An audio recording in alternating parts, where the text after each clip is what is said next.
Hi guys! Welcome to my vlog.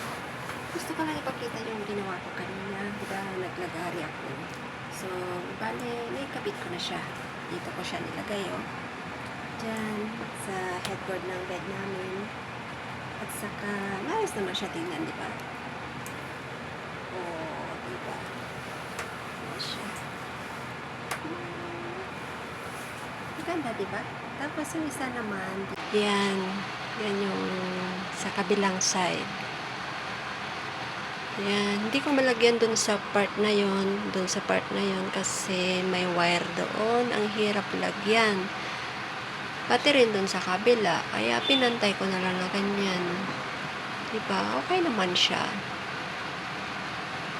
So guys, konting hembot na lang. Matatapos ko na rin ang pag-aayos dito sa room namin ng asawa ko. Thanks for watching guys. Salamat.